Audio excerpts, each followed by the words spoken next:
Hey, Jews, let's make some matzo balls.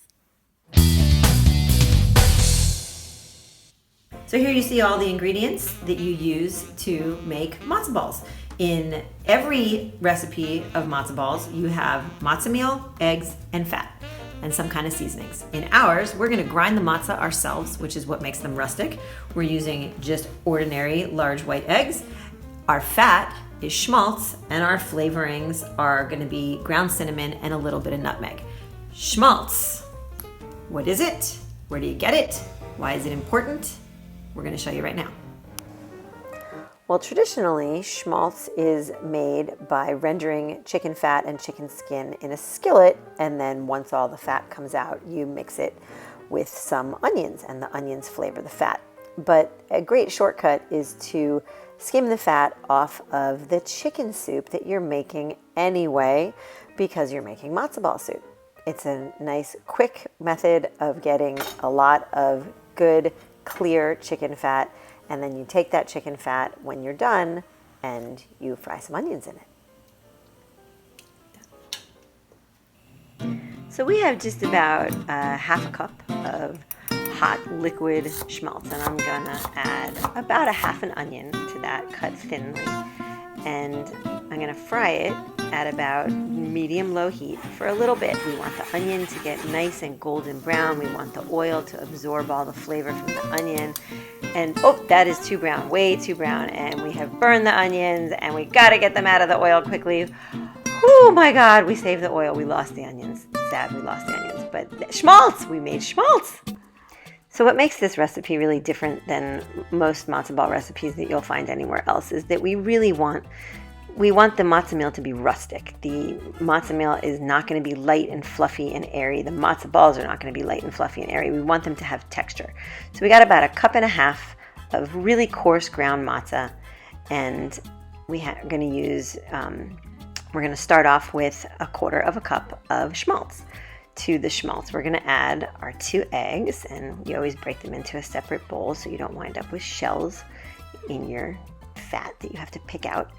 We blend that up together, and we add our salt and pepper, and this is the base that holds everything together. The eggs are what's going to hold it together. There's no leavening. We're not trying to get fluffy clouds. There's our matzo meal, and you just fold it until you don't have any dry parts left anymore. Now, this is because it's so chunky, you need a little bit of moisture to moisten. We're going to moisten this, and we mix that in together. And from this, we get about a third of this, and I press it down so that I get it in a relatively flat plane. And I'm going to take about a third of it out and put it in a smaller bowl. And that third is going to become our dark center. So we add our cinnamon. It's about half a teaspoon of cinnamon. And we're going to grate, I'm going to say 20 grates back and forth of nutmeg. That is very much up to you. And we mix it in really well because you don't want to have, thick pockets of cinnamon or nutmeg anywhere in this. You want it to be very well mixed.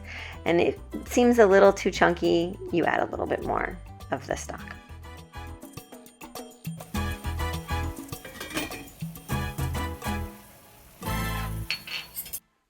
So now our water is boiling, our water is salted, and our matzah ball batter has been sitting in the refrigerator for a little over an hour, and it's absorbed the fat, it's absorbed the stock, and now we're going to form it into balls. And this is my very first one, and you can kind of see how inexpertly I'm doing everything. It's crumbly, it's kind of falling apart. This part right here where I'm taking the the exterior part in the most haphazard way. I've wet the wrong part of my hand. I should have wet the palm of my hand instead of the fingertips on my hand. So your first one is very often a little bit of a hard climb, but after even just making 3, you start to get a groove, and it starts to become very easy. You get yourself a little center, and you'll see now I'm doing probably like the 5th or 6th one, and you make a little pancake out of the exterior part. So the exterior, I put the the center part down, and I flatten it to make it thin and uniform, and then I can just wrap it around. And if I had had a video to watch, I would have known that on the first one. But so now I'm doing it much more easily, much more expertly, and the same thing will happen to you. By the time you do 3 of these, you're going to be an expert. So it looks very labor intensive, but it's really not hard at all. And it doesn't have to come out perfect. If the center isn't dead center, it doesn't really matter. So out of this recipe, we got about 13 or 14 matzo balls, and in they go. They're about golf ball size now, but we put them all in at once, and then we bring it back up to boil because it'll lower the temperature of the water. And then once it's back up to boiling, we let it go for 30 minutes on a low simmer. And then when they come out, the texture is just like perfect dumpling. They're completely, they almost have parts that are chewy. They fall apart in your mouth, and with our super spiced broth, it's just amazing. This is my great grandmother's way of making matzo balls, and there's your dark center. And there you have it, Lithuanian matzo balls.